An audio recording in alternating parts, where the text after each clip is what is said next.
അപ്പൊ നമ്മൾ ഇനി അതിഥി വിശേഷത്തിലേക്ക് പോവുകയാണ്. നാളെ തിയേറ്ററുകളിലേക്ക് എത്തുന്ന ആനന്ദ് ശ്രീബാല എന്ന ചിത്രത്തിന്റെ സംവിധായകൻ വിഷ്ണു വിനയും ഒപ്പം മാളവികയുമാണ് നമുക്കൊപ്പം ഇന്ന് രാവിലെ ചേരുന്നത്. സ്വാഗതം രണ്ടുപേർക്കും. Good morning. വിഷ്ണു, നാളെ സിനിമ റിലീസിനെത്തുകയാണ്. സംവിധായകൻ എന്ന നിലയിൽ ടെൻഷനുള്ള സമയങ്ങളാണ് കടന്നുപോയിക്കൊണ്ടിരിക്കുന്നത്. തീർച്ചയായും, കാരണം ആദ്യത്തെ സിനിമയാണ്. അതെ, നമ്മൾ കുറെ നാള് കഷ്ടപ്പെട്ട് കഥ എഴുത്ത് മുതൽ ഒരുപാട് ഇൻവോൾവ് ആയി ചെയ്തൊരു സിനിമയാണ്. നാളെ ജനങ്ങളുടെ മുന്നിലേക്ക് എത്തുകയാണ്. അപ്പൊ അതിൻ്റെതായിട്ടുള്ള ടെൻഷൻ തീർച്ചയായിട്ടും ഉണ്ട്. ടെൻഷൻ പ്രകടിപ്പിക്കാതെ ഇരിക്കാനാണ് ശ്രമിക്കുന്നത്. പക്ഷെ തീർച്ചയായിട്ടും ആ ടെൻഷനാണ്. ഈ ചിരിക്ക് പിന്നിൽ ടെൻഷൻ ഉണ്ടല്ലേ? തീർച്ചയായും തീർച്ചയായും.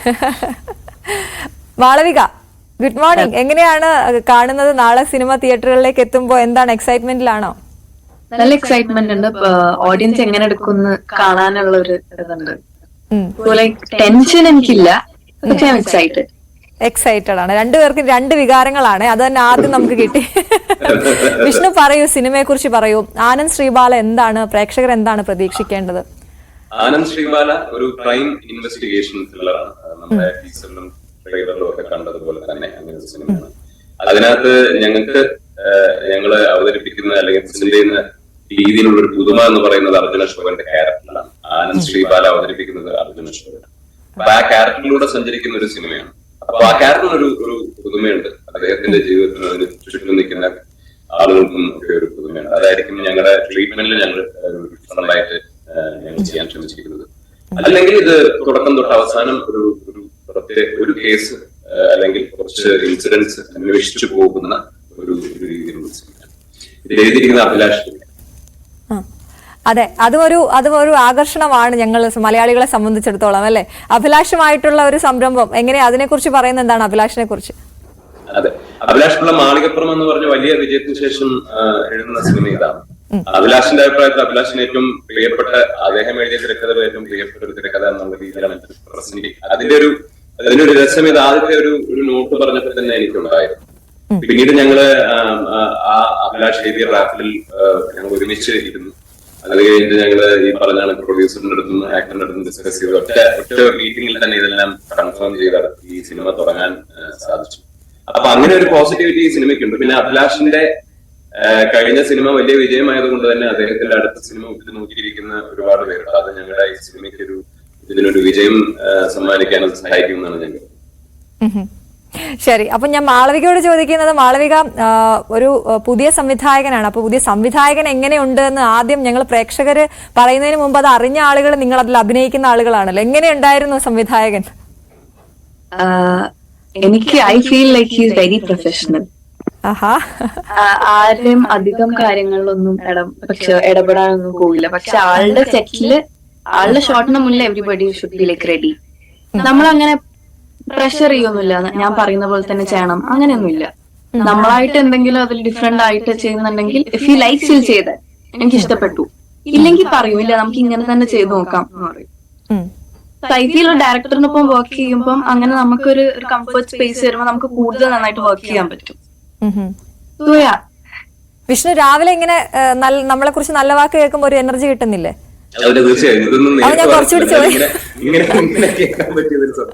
കുറച്ചുകൂടി ചോദിക്കാം ഞാൻ മാളവികയോട്. മാളവിക, എല്ലാരും ഈ നമ്മള് അഭിനേതാക്കളോട് ചോദിക്കുമ്പോൾ, പല സംവിധായകരെ കുറിച്ച് ചോദിക്കുമ്പോൾ, മുൻപ് സിനിമ ചെയ്തിട്ടുള്ളവരാണെങ്കിൽ നമുക്ക് ചോദിക്കാം, അത് കൂടെ വർക്ക് ചെയ്തവരോട് എങ്ങനെയുണ്ട്, സ്ട്രിക്റ്റ് ആണോ, അങ്ങനെയൊക്കെ നമുക്ക് ചോദിക്കാം. ഇപ്പൊ പുതിയ ആളാണല്ലോ, അപ്പോ വന്നിട്ട് ഇങ്ങനെ ആണെന്ന് അറിഞ്ഞപ്പോ ഭയങ്കര സന്തോഷം തോന്നിയോ? ചിലര് അവര് പറയുന്ന രീതിക്ക് അങ്ങനെ തന്നെ പോകണമെന്ന് വാശി പിടിക്കുന്ന സംവിധായകരുണ്ട്, മികച്ച സംവിധായകരുണ്ട്. ഞാൻ ആക്ച്വലി അങ്ങനത്തെ സംവിധായകരുണ്ടെന്ന് കേട്ടിട്ടേ ഉള്ളൂ. എനിക്ക് ചെയ്തത് വെച്ചിട്ട് എല്ലാവരും കുറച്ച് ഫ്രണ്ട്ലി ആയിട്ടുള്ളവർ. വിഷ്ണു ചേട്ടൻ ഈസ് ലൈക്ക് ഭയങ്കര ഫ്രണ്ട്ലി അല്ല, എന്നാലും നമ്മളോട് കൂടുതൽ ഒന്നും റഫ് ആൻഡ് ടഫ് ആവാൻ വരാത്ത ഒരാളാണ്. ഫ്രണ്ട്ലി അല്ല അല്ലേ? കുറച്ച് ഒരു ഫ്രണ്ട്ലി അല്ല, റിസർവ്ഡ് ആണ്. ഓക്കെ, വാക്കുകളൊക്കെ വളരെ നോക്കണേ നമ്മള് സംവിധായകനെ കുറിച്ച്. റഫ് അല്ല, ഒരിക്കലും റഫ് അല്ല, കുറച്ച് റിസർവ്ഡ് ആണ്. Takes time. സെറ്റിൽ ആവുമ്പോ ഭയങ്കര ജോളിയാണ്, ഇറ്റ്സ് ഫൈൻ. പക്ഷെ ഡിസിപ്ലിൻ മസ്റ്റ് ആയിരിക്കും അല്ലേ? ഡിസിപ്ലിൻ, ആൾക്ക് ഡിസിപ്ലിൻ ഉണ്ട്. നമ്മൾ എങ്ങനെയായാലും ആൾക്ക് അങ്ങനെ നിങ്ങൾക്ക് തന്ന സാധനം ഇങ്ങോട്ട് കിട്ടണം അല്ലേ? അത്രേ ഉള്ളൂ.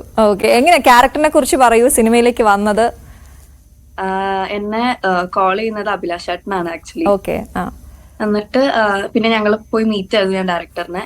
ആൻഡ് എനിക്കൊരു ഔട്ട്ലൈൻ തന്നു, നറേഷൻ തന്നു. സ്റ്റോറി ആക്ച്വലി പോകുന്നത് ഈ ഒരു ക്യാരക്ടറിനെ സറൗണ്ട് ചെയ്തിട്ടാണ്. It's a very important role. അപ്പൊ അങ്ങനെ ഒരു ഇമ്പോർട്ടന്റ് ക്യാരക്ടർ ചെയ്യാന്ന് പറയുമ്പം like I feel it like really happy. And ഞാൻ മുന്നേ ചെയ്ത മൂവിനെയും കാട്ടിലും ഐ ഫീൽ ഇറ്റ്സ് ബെറ്റർ. എന്റെ റോൾ കുറച്ചുകൂടി ബെറ്റർ ആവും എനിക്ക് തോന്നുന്നു. സോ നമുക്ക് അങ്ങനെ ഒരു ഗ്രാഫ് നോക്കിയിട്ടല്ലേ നമുക്ക് ഓരോ characters I feel let's do it like nice director, everybody is like too good. Abhilash ഏട്ടൻ. ഓക്കെ വിഷ്ണു, ബാക്കിയുള്ള ആളുകളെ കൂടി, ഒരു സിനിമ എന്ന് പറയുമ്പോൾ ഒരു കൂട്ടായ്മയാണ്. അപ്പോൾ നിങ്ങളുടെ ഈ ആനന്ദ് ശ്രീബാല നാളെ തിയേറ്ററുകളിലേക്ക് എത്തുമ്പോൾ വിഷ്ണു നന്ദിപൂർവ്വം ഓർക്കുന്ന പേരുകൾ ഉണ്ടാകുമല്ലോ അല്ലെ? തീർച്ചയായും എന്റെ നിർമ്മാതാക്കളെയാണ് ഞാൻ ആദ്യം ഓർക്കുന്നത്, ശ്രീ ആന്റോ ജോസഫും വേണു കുന്നപ്പള്ളി. അപ്പോ അവര് ചെയ്ത കഴിഞ്ഞ 2 പടങ്ങളും മെഗാ വിജയങ്ങളായിരുന്നു. 2018 മാളിക. അവരുടെ കൂടെ ചെയ്യാൻ സിനിമ പറ്റിയത് തന്നെ ഒരു വലിയ ഭാഗ്യമാണ്. ആദ്യത്തെ സിനിമ, കാരണം നല്ല രീതിയിൽ അത് പ്രദർശനശാലകളിൽ എത്തുമെന്നുള്ളൊരു വിജയം ഒരു ഉറപ്പുണ്ട്. പിന്നെ ഈ സിനിമയില് അർജുനെ കൂടാതെ മെയിൻ ആയിട്ട് വരുന്ന താരങ്ങൾ ഒന്ന് സംഗീത ശ്യാമലയിൽ അഭിനയിച്ച സംഗീത. അവരാണ് ഈ ആനന്ദ് ശ്രീബാലയിലെ ശ്രീബാല. അർജുന്റെ ക്യാരക്ടർ അമ്മയുടെ പേരാണ് സർനെയിമാക്കി വെച്ചിരിക്കുന്നത്. പിന്നെ അപർണ ദാസ് ഉണ്ട്, സൈജു, അജു വർഗീസ്, കോട്ടയം നസീർ, മാളവിക, അങ്ങനെ ഒരു പറ്റം താരങ്ങളുണ്ട്. ഒരു ഇൻവെസ്റ്റിഗേഷൻ ചിത്രമായതിന്റെ അതൊരു വലിയ എക്സ്റ്റെൻസീവ് ആയിട്ടുള്ള ഒരു ഇൻവെസ്റ്റിഗേഷൻ ഒക്കെ നടക്കുന്നുണ്ട്. അതുകൊണ്ട് തന്നെ ഒരുപാട് താരങ്ങളുള്ള ഒരു സിനിമയാണ്. ഞാൻ പേര് ഞാൻ പറഞ്ഞില്ല, ഇന്ദ്രൻ സേട്ടൻ, ഞാൻ ശ്രീനിവാസൻ, അങ്ങനെ ഒരു പറ്റം ആളുകളുണ്ട്. പിന്നെ ഇതിന്റെ ടെക്നീഷ്യൻസിനെ കുറിച്ച് ഒരു വാക്ക് എനിക്ക് പറയുന്നുണ്ട്. ആദ്യ സിനിമ ആയതുകൊണ്ട് തന്നെ ഇതിനകത്ത് വിഷ്ണു നാരായണൻ, അദ്ദേഹം മാളികപ്പുറം ചെയ്ത ക്യാമറമാൻ. പിന്നെ കിരൺ ദാസ്, തൊണ്ടിമുതലും ദൃക്സാക്ഷിയും, ജോജി, രോമാഞ്ചം തുടങ്ങിയ സിനിമകളിൽ ചെയ്തതാണ്. പിന്നെ രഞ്ജിന്റെ സംഗീതം, പ്രത്യേകിച്ച് അദ്ദേഹത്തിന്റെ പശ്ചാത്തല സംഗീതം ഈ സിനിമയിൽ ഒരുപാട് വർക്ക് ചെയ്ത് ഒരുപാട് മാസങ്ങളെടുത്ത് കമ്പോസ് ചെയ്ത ഒരു ബാക്ക്ഗ്രൗണ്ട് സ്കോറാണ്. അത് ഞങ്ങളുടെ സിനിമയ്ക്ക് ഭയങ്കര സപ്പോർട്ടാണെന്നാണ് പ്രൊഡ്യൂസറൊക്കെ മനസ്സിലാക്കുന്നത്. ഈ സംഗീത ചേച്ചിനെ കൊണ്ടുവന്ന കാര്യം പറയാമോ? കുറെ കാലങ്ങൾക്ക് ശേഷം മലയാളികൾ ആ മുഖം കാണുമ്പോ. എന്റെ അടുത്ത് സത്യം പറഞ്ഞ ഇതിന്റെ ഇൻവെസ്റ്റിഗേഷൻ കഥയിലേക്ക് കടക്കുന്നതിന് മുമ്പ് അഭിലാഷ് പറഞ്ഞത് ഈ ആനന്ദിനെ കുറിച്ചും അദ്ദേഹത്തിന്റെ അമ്മയെ കുറിച്ചും ഒക്കെയാണ്. അപ്പം ഞങ്ങളുടെ മനസ്സിൽ ആദ്യം വന്ന മുഖങ്ങളിൽ ഒരു പക്ഷെ ആദ്യം തന്നെ വന്ന മുഖം സംഗീത ചേച്ചിയുടെ ആയിരുന്നു. കാരണം ഞങ്ങൾ ആ സമയത്ത് ചാവേർ എന്ന് പറഞ്ഞ സിനിമ ഒന്ന് കണ്ട് ഇറങ്ങിയ സമയമൊക്കെ കഴിഞ്ഞു. അപ്പോ ഒരുപാട് വർഷത്തിന് ശേഷം ഒരു സീനിലും കണ്ടേ പുള്ളിക്കാരി അതിനകത്ത് ഉണ്ടായിരുന്നു. അപ്പം ഞങ്ങളുടെ ക്യാരക്ടറിന് അതൊരു വല്ലാത്തൊരു ഫ്രഷ്നെസ് കൊണ്ടൊരും തോന്നി. പിന്നെ സംഗീത ചേച്ചിയുടെ ഇപ്പോഴത്തെ ഒരു ഫിസിക്കാലിറ്റി ആ കഥാപാത്രത്തിന് യോജിച്ചാണെന്ന് തോന്നി. അങ്ങനെ ഞങ്ങൾ വിളിച്ചു കഥാപാത്രം ക്യാരക്ടറിനെ ഇഷ്ടപ്പെട്ടു. കാരണം അവരൊരു ത്രൂ ഔട്ട് വേഷം ഈ ഒരു തിരിച്ചുവരവില് ചെയ്തിട്ടില്ല, അത് നോക്കിക്കൊണ്ടിരിക്കുകയായിരുന്നു സംഗീത ചേച്ചി. അപ്പൊ ഞങ്ങൾക്ക് കറക്റ്റ് ഞങ്ങൾക്ക് വേണ്ട രീതിയിൽ ഉള്ളൊരു കാസ്റ്റിംഗ് ആയിരുന്നു. ഈ ഇൻവെസ്റ്റിഗേഷൻ എന്നുള്ള സാധനം മലയാളിക്ക് ഭയങ്കര ഇഷ്ടമുള്ള കാര്യമാണ് പണ്ട് മുതലേ. അപ്പൊ ഇതിൽ നമ്മൾ ട്രെയിലറിൽ കാണുമ്പോൾ അങ്ങനെ തന്നെയാണ്, ഒരു അന്വേഷണത്തിന്റെ പിന്നാലെയാണ് നമ്മളെ ഇങ്ങനെ കൊണ്ടുപോകുന്നത്. അപ്പോൾ അതിലെന്തെങ്കിലുമൊക്കെ വ്യത്യസ്തത വരുത്താനായിട്ട്, ആളുകളെ പിടിച്ചിരുത്താനായിട്ട് എന്തെങ്കിലുമൊക്കെ കൂടുതൽ വർക്ക് ചെയ്യേണ്ടി വന്നിട്ടുണ്ടോ? അല്ല, തീർച്ചയായും ഇപ്പോൾ ഒരുപാട് ഇൻവെസ്റ്റിഗേഷൻ ത്രില്ലർ വരുന്നത് കൊണ്ടും അതിനകത്ത് പലതും നമ്മൾ വിജയിക്കുന്നതും ശ്രദ്ധിക്കപ്പെടുന്നത് കൊണ്ടും തന്നെ ട്രീറ്റ്മെന്റിൽ ചെറിയ ഡിഫറൻസ് കൊണ്ടുവരാൻ ശ്രമിച്ചിട്ടുണ്ട്. പക്ഷെ ഇതിനകത്ത് കഥയിൽ, കണ്ടന്റിൽ ഒരു പുതുമയാണ്. അപ്പൊ അതുകൊണ്ട് തന്നെ ട്രീറ്റ്മെന്റിലെ ഡിഫറൻസിനേക്കാൾ കൂടുതൽ ആ കണ്ടന്റ് കറക്റ്റായിട്ട് കമ്മ്യൂണിക്കേറ്റ് ചെയ്യുക എന്നുള്ളതായിരുന്നു എന്റെ ആസ് എ ഡയറക്ടർ ഞാൻ ശ്രമിച്ചത്. അപ്പോ ആ പറയുന്ന കഥയിൽ തന്നെ ഒരു പുതുമയുള്ളത് കാരണം ഞങ്ങൾ സ്ട്രക്ചറിൽ ഒരുപാട് എക്സ്പെരിമെന്റിനൊന്നും പോയിട്ടില്ല. ആ കഥ ഏറ്റവും വ്യക്തമായ എന്നാൽ ഏറ്റവും ഇൻട്രസ്റ്റിംഗ് ആയിട്ടുള്ള രീതിയിൽ അത് കമ്മ്യൂണിക്കേറ്റ് ചെയ്യാനാണ് ഞാൻ ശ്രമിച്ചത്. മാളവിക, നമ്മൾ ട്രെയിലറിൽ കാണുമ്പോൾ ഞാൻ മനസ്സിലാക്കുന്നത് മാളവികയാണ് ആ കാണാതെ പോയ പെൺകുട്ടി അല്ലേ? അതെ. അപ്പോൾ ഞാൻ ചോദിക്കുന്നത്, നമ്മൾ ഈ ഒരു സിനിമയിൽ അഭിനയിക്കുമ്പോൾ നമ്മൾ ആ കഥാപാത്രം എടുക്കുമ്പോൾ ഇപ്പോൾ ഉള്ള കറന്റ് സിറ്റുവേഷനിലൊക്കെ വളരെ ഇമ്പോർട്ടൻ്റ് ആയിട്ടുള്ള ഒരു തീമാണ് എന്ന് മനസ്സിലാക്കുന്നു ട്രെയിലറിൽ നിന്ന്. അപ്പോൾ അതിന് വേണ്ടിയിട്ട് എന്തെങ്കിലുമൊക്കെ പ്രിപ്പറേഷൻസ്, പ്രത്യേകിച്ച് വാർത്തകൾ, ഇങ്ങനെ ഇരയായ പെൺകുട്ടികളെ കുറിച്ചുള്ള എഴുത്തുകൾ, അങ്ങനെയൊക്കെ എന്തെങ്കിലുമൊക്കെ വായിച്ചിട്ടുണ്ടോ? അങ്ങനെ ഇതിനു വേണ്ടി ഞാൻ അങ്ങനെ ഒന്നും പ്രിപ്പയർ ചെയ്തിട്ടില്ല. അപ്പൊ ഒരാൾ മസ്റ്റായിട്ടും ഇതിനെ കുറിച്ച് പറഞ്ഞു തരണം അല്ലെ, ആഴത്തില്. അതാരായിരുന്നു? എനിക്ക് ഡയറക്ടർ പറഞ്ഞു തന്നു, അല്ലാണ്ട് വിഷ്ണു തന്നെയാ? അതെ. പിന്നെ ഷൂട്ട് തുടങ്ങിയതിനു ശേഷം എനിക്ക് ജസ്റ്റ് അവിടെയും ഇവിടെയൊക്കെ ആയിട്ട് ഇങ്ങനെ ഓരോന്ന് പറഞ്ഞു തരും. നമ്മൾ നോർമൽ ഡിസ്കസ് ചെയ്യും, അത്രേ ഉള്ളൂ. വിഷ്ണു, അങ്ങനെ എന്തെങ്കിലും നമ്മളൊരു നടന്ന സംഭവം അല്ലെങ്കിൽ അതുമായി റിലേറ്റ് ചെയ്ത സംഭവങ്ങൾ സിനിമയാക്കുമ്പോൾ, ആളുകളിലേക്ക് എത്തിക്കുമ്പോൾ ശ്രദ്ധിക്കേണ്ട കുറെ കാര്യങ്ങളില്ലായിരുന്നു? തീർച്ചയായും. ഞങ്ങള് ഇപ്പോ നമ്മുടെ ചുറ്റും നടന്ന സംഭവത്തിൽ നിന്ന് ഇൻസ്പയർ ആയതാണ്. നമ്മൾ ഒരാളുടെ ഒരു ജീവിതകഥ എന്ന രീതിയിൽ നമുക്ക് എടുക്കാൻ പരിമിതികൾ ഉണ്ടായിരുന്നു. നടന്ന സംഭവങ്ങളായതുകൊണ്ടും തെളിയിക്കപ്പെടാത്ത കേസുകളും ഒക്കെ ഇതിനകത്ത് ഞങ്ങൾ പല ഇൻസിഡൻസിൽ എടുത്തിട്ടുണ്ട്. ഒറ്റ കഥയെ ഫോക്കസ് ചെയ്തിട്ടല്ല, ഞങ്ങൾ പല ഭാഗങ്ങളിൽ ഞങ്ങൾ പല കേസുകൾ അതിനു വേണ്ടി പഠിക്കാൻ ഞാൻ അഭിലാഷം പോയിട്ടുണ്ട്. അഭിലാഷ് ആക്ച്വലി ഒരുപാട് പോലീസുകാരുമായിട്ട് ബന്ധമുള്ളതാണ്. അഭിലാഷിന്റെ വീട് ചോറ്റാനിക്കരയില് എന്റെ അടുത്തുള്ള ഒരുപാട് സുഹൃത്തുക്കളുണ്ട്. അപ്പൊ ഞങ്ങൾ പല കേസുകളും അത് കണക്ക് തപ്പി. അപ്പോൾ ഞങ്ങൾ ഇതിനകത്ത് പലരുടെയും മോട്ടിവേഷൻസും അതിന്റെ മോട്ടോസാർട്ടിന്റെ നടന്ന കേസുകളിൽ നിന്ന് ഇവരുടെ അടുത്തൊക്കെ സംസാരിച്ച് ഉൾക്കൊള്ളിക്കാൻ പറ്റിയാൽ അതിനൊരു റിയലിസ്റ്റിക് ആയിട്ടുള്ള രീതിയിൽ തിരക്കഥ മുന്നോട്ട് കൊണ്ടുപോകാം എന്നുള്ളൊരു ചിന്തയിലായിരുന്നു നമ്മളൊക്കെ ചെയ്തത്. അപ്പൊ അതിന്റേതായിട്ടുള്ള ഒരു എത്തിക്സ് ഞങ്ങൾ പാലിച്ചിട്ടുണ്ട്. അതിന്റേതായിട്ടൊരു സൂക്ഷിച്ചു തന്നെയാണ് അത്തരം കാര്യങ്ങൾ കൈകാര്യം ചെയ്യുന്നത്. ആണല്ലേ? നിങ്ങൾ മീഡിയ എന്തൊക്കെയോ ഒന്ന് താങ്ങിയിട്ടുണ്ടെന്ന് എനിക്ക് ആ ട്രെയിലർ കണ്ടപ്പോ ഒന്ന് തോന്നിയാണോ? മീഡിയ ഏറ്റവും കൂടുതൽ സപ്പോർട്ട് ചെയ്യുന്ന സിനിമയാണ്. സിനിമ കാണുമ്പോൾ മനസ്സിലാവും. സിനിമയിലെ നായികയും നായകനും അതിനകത്ത് ഇട്ടിരിക്കുന്ന ഒരു മീഡിയയുടെ ഒരു ടാഗാണ്. അപ്പൊ ഞങ്ങളെ പിന്തുണയ്ക്കാണ്. അതെ അതെ, തീർച്ചയായും. അപ്പൊ നമ്മൾ ഒരു പാലം ഇട്ട് അങ്ങോട്ടും ഇങ്ങോട്ടും എന്ന പോലെ നമ്മൾ അങ്ങനെ പോകും. തീർച്ചയായും. ഓക്കെ, മാളവിക, ഷൂട്ട് സമയത്ത് ഏറ്റവും കൂടുതൽ ഇപ്പം വിഷ്ണു ചേട്ടൻ കുറച്ച് റിസർവ് ടൈപ്പ് ആയിരുന്നു. ബാക്കിയുള്ള ആരൊക്കെ ആയിട്ടായിരുന്നു കമ്പനി? ആ ഷൂട്ടിൽ ലൊക്കേഷൻ ഒക്കെ കാര്യങ്ങളൊക്കെ പറയൂ. വിഷ്ണു ചേട്ടൻ അല്ലാണ്ട് ബാക്കി അവിടെ എല്ലാവരും ഫുൾ ജോളി ആയിട്ട്. കേട്ടോ വിഷ്ണു, ഇത് കേട്ടോ? അല്ല, അതൊരിക്കലും ഇത്രയും ദുഃഖം ആ കുട്ടിയുടെ മനസ്സിലുണ്ടായിരുന്നു. എന്തോ ബാക്കി അതെ, വിഷ്ണു ചേട്ടനെങ്കിലും അവിടെ ഒരു ഇത്തിരിയെങ്കിലും സീരിയസ് ആയില്ലെങ്കിൽ ചിലപ്പോ ഷൂട്ട് അതാണ്. അതെ, ഞങ്ങൾക്കൊന്നും ഷൂട്ട് ഉണ്ടെന്ന് ഓർമ്മയില്ല ചില സമയത്ത്. നല്ല സെറ്റ് ആയിരുന്നു. പോസിറ്റീവ് ആണ്. നല്ലതും ഓർഡർ ചെയ്യും, കഴിക്കും. UNO കാച്ച് ഉണ്ടാവും, കളിക്കും. അപ്പൊ വിഷ്ണു ചേട്ടൻ സംവിധായകനോ? വിഷ്ണു ചേട്ടൻ വിളിക്കുമ്പോഴാണ് നമ്മൾ പോകുന്നത്. ഓഹോ, എല്ലാം റെഡിയാക്കി വെച്ച് വിളിക്കും അല്ലേ? സംവിധാനം ഒഴിച്ച് ബാക്കി എല്ലാവരും അവിടെ കളിയും ജോളിയായിരുന്നു. ഏതെങ്കിലും ഘട്ടത്തിൽ വിഷ്ണുവിന് തോന്നിയോ, ദൈവമേ ഈശ്വര, ഞാൻ മാത്രമാണല്ലോ ടെൻഷൻ അടിക്കുന്നതെന്ന്? അല്ല, എനിക്ക് ടെൻഷൻ എന്ന് പറഞ്ഞാൽ വർക്ക് ചെയ്യണം എന്നുള്ളൊരു ടെൻഷനായിരുന്നു. ഷൂട്ട് ചെയ്യാൻ നേരത്തെ എനിക്ക് ഇപ്പോൾ അത്ര ടെൻഷൻ ഇല്ല. ഇപ്പോഴത്തെ ടെൻഷൻ ഞാൻ ശരിക്കും പറഞ്ഞാൽ അതൊരു ഭയങ്കര രസമുള്ള ഒരു. അതെ, അപ്പൊ ഇവരൊക്കെ ഭയങ്കര കൂളായി എന്ന് പറയുന്നത് നിങ്ങളെ സംവിധായകനെ സംബന്ധിച്ച് വളരെ വലിയൊരു പോസിറ്റീവ് ആയിട്ടുള്ള കാര്യമാണ് അവർ പറയുന്നത്. അതുകൊണ്ട് തന്നെ അവരിൽ നിന്ന് കിട്ടേണ്ടതൊക്കെ കിട്ടിയല്ലേ? തീർച്ചയായും. എനിക്ക് അങ്ങനെ യാതൊരു വിധത്തിലുള്ള ഒരു ബുദ്ധിമുട്ടും ഉണ്ടായിരുന്ന സെറ്റായിരുന്നില്ല. എനിക്ക് വേണ്ടത് നമ്മൾ ഭയങ്കര സ്മൂത്ത് ആയിട്ടാണ് പോയത്. ടെൻഷൻ ഉണ്ടായിരുന്നെങ്കിലും അത് വർക്കിന് വേണ്ടിയിട്ടുള്ള. ഓക്കെ, വിഷ്ണുവിനെ കുറിച്ച് പറയുമ്പോൾ അച്ഛനെ കുറിച്ച് ചോദിക്കാതെ, ആ ഒരു ചോദ്യം ഇല്ലാതെ നമ്മൾ ഇന്റർവ്യൂ അവസാനിപ്പിക്കില്ലല്ലോ. അച്ഛൻ എന്താണ് പറഞ്ഞത്? എന്താണ് പിന്തുണ, സപ്പോർട്ടൊക്കെ എങ്ങനെയാ? ഞാന് സിനിമയിൽ സംവിധായകനാവണമെന്നും ഉള്ളൊരു ആഗ്രഹത്തിലാണ് വരുന്നത്. പക്ഷെ ഞാൻ അഭിനേതാവായിട്ടാണ് തുടങ്ങിയത്. എനിക്ക് അങ്ങനെ ഒരു പ്രോജക്റ്റ് ഓണാക്കാനൊന്നും സാധിച്ചില്ല.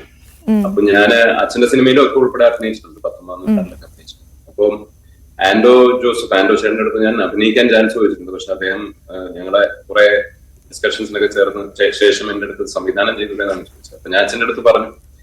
അപ്പൊ അച്ഛൻ എനിക്ക് ആഗ്രഹമുള്ളതുപോലെ ഒരു പ്രൊഡക്ഷനും ഒരു സ്റ്റാർട്ടും ഒക്കെ കിട്ടിയില്ലേ. അപ്പം ഭയങ്കരമായിട്ട് സപ്പോർട്ട് ചെയ്യുക തന്നെയാണ് ചെയ്തത്. എന്നിട്ട് കഥ ഉള്ള തിരക്കഥ അതിന് ശേഷം ഞങ്ങൾ വായിച്ചു കേൾപ്പിച്ചിരുന്നു അച്ഛൻ അത് ഹാപ്പി ആയിരുന്നു. പിന്നെ എന്റെ അടുത്ത് സിനിമ ലൊക്കേഷൻ ഹാൻഡിൽ ചെയ്യുന്ന രീതിയും അച്ഛൻ ഒക്കെ ഞാൻ പണ്ട് ലൊക്കേഷനിലൊക്കെ പോയി കണ്ടിട്ടുണ്ട്. അതൊക്കെ നിനക്ക് ഓർമ്മ ഉണ്ടാവുമെന്നൊക്കെ പറഞ്ഞ അത്തരം കാര്യങ്ങളൊക്കെ ഇടയ്ക്ക് ഓർമ്മിച്ചിരുന്നു. ഭയങ്കര സപ്പോർട്ടായിരുന്നു. വിനയൻ സാറിന്റെ ശബ്ദമായിട്ട് ഭയങ്കര സിമിലാരിറ്റി ഉണ്ട്. ആരെങ്കിലും പറഞ്ഞിട്ടുണ്ടോ? അങ്ങനെ പറഞ്ഞിട്ടുണ്ട്. നല്ല സിമിലാരിറ്റി ഉണ്ട്. കണ്ണടച്ച് കേൾക്കുമ്പോൾ ഒരു തോന്നുന്നുണ്ട്, ഒരു ഫീല് തോന്നുന്നുണ്ട്. ഈ പറഞ്ഞ ആണ് സിനിമയിലേക്ക് വന്നതെന്ന് പറഞ്ഞു. അപ്പോൾ ഇത് സ്വന്തമായിട്ട് സിനിമ ഉണ്ടാക്കുമ്പോൾ ഏതെങ്കിലും ഒരു ചെറിയ റോളിലെങ്കിലും സംവിധായകൻ വരണമെന്നോ അല്ലെങ്കിൽ അഭിനേതായി വരണമെന്നൊക്കെ തോന്നിയിരുന്നോ? അല്ല, ഞാൻ അങ്ങനെ ചിന്തിച്ചില്ല. ഇപ്പൊ മാളവിക പറഞ്ഞ കണക്ക് ഞാൻ മൊത്തം വർക്കിൽ ഫോക്കസ്ഡ് ആയിട്ടിരിക്കുകയായിരുന്നു. ഞാൻ ഇനി അതിൽ അത്രയും ഫോക്കസ്ഡ് ആയതുകൊണ്ട് തന്നെ ഒരു ക്യാരക്ടർ ചെയ്യണം എന്നുള്ളതിനെ പറ്റി ഞാൻ ചിന്തിച്ചില്ല. ചിലപ്പോ ഇനി ഇത് ഒരു തവണ ചെയ്ത് കാരണം അടുത്ത തവണ ചിലപ്പോ ഇനി കുറച്ചുകൂടെ കൂളായിട്ട് ഹാൻഡിൽ ചെയ്യാൻ പറ്റുമായിരിക്കും. അപ്പൊ ചിലപ്പോ ഒരു ക്യാരക്ടർ ചെയ്ത് നോക്കാം. ഈ വിഷ്ണു വിനയ് എന്ന പേരിൽ വിഷ്ണുവിന്റെ മനസ്സിൽ സിനിമയുണ്ട്, രക്തത്തിൽ സിനിമയുണ്ട്. അതിനപ്പുറത്തേക്ക് വിനയ് എന്നുള്ളത് എത്രത്തോളം ബലം തരുന്നുണ്ട് ഈ സിനിമയ്ക്ക് വേണ്ടി ഇറങ്ങിയപ്പോ? ഈ സിനിമ ഞാൻ എന്റെ പഠനമൊക്കെ കഴിഞ്ഞിട്ട് ഞാൻ അച്ഛന്റെ വിലക്കിന്റെ സമയത്താണ് അച്ഛന്റെ കൂടെ വർക്ക് ചെയ്യുന്നത്. അച്ഛന്റെ ഡിസ്ട്രിബ്യൂഷൻ ഓഫീസിലാണ് വർക്ക് ചെയ്തത്. അപ്പൊ എനിക്ക് അച്ഛന്റെ കൂടെ വർക്ക് ചെയ്യണം, അച്ഛന്റെ ആ ഒരു സമയത്ത് കൂടെ നിൽക്കണം. അതോടൊപ്പം എനിക്കും സിനിമ ചെയ്യാൻ എന്നുള്ള ആഗ്രഹമുണ്ട്. അപ്പം അതിൽ നിന്ന് പഠിക്കാം എന്നൊക്കെ വിചാരിച്ചിട്ടാണ് ഞാൻ നിൽക്കുന്നത്. അപ്പോ കഴിഞ്ഞ ഒരു 8-10 വർഷമായി ഞാൻ അച്ഛന്റെ പടങ്ങൾ ഡിസ്ട്രിബ്യൂഷൻ ചെയ്തത് 10 വർഷമായിട്ട്. സമയത്തെല്ലാം അച്ഛൻ തന്നെയാണ് ചെയ്യുന്നത്, പ്രൊഡക്ഷനും ഡിസ്ട്രിബ്യൂഷനും ഡയറക്ഷനും. ഞാൻ കൂടെ ഉണ്ട് അച്ഛൻ. അപ്പൊ അച്ഛൻ തന്നെയാണ് എന്റെ ആ ഒരു ഞാൻ കഴിഞ്ഞ കുറച്ചു കൊല്ലങ്ങൾ കൊണ്ട് എന്തൊക്കെ മനസ്സിലാക്കിയോ അതൊക്കെ അച്ഛന്റെ സിനിമകളിൽ നിന്ന് മനസ്സിലാക്കിയതാണ്. പിന്നെ അതിനപ്പുറത്തേക്ക് എനിക്ക് ഈ ആക്ടിങ് എനിക്ക് 19ാം നൂറ്റാണ്ട് ചെയ്തപ്പോഴാണ് കുറച്ച് അതിനൊരു താല്പര്യം തോന്നിയെങ്കിലും ഞാൻ ശ്രമിച്ചിട്ട് എനിക്കൊന്നും കിട്ടുന്നുണ്ടായിരുന്നില്ല.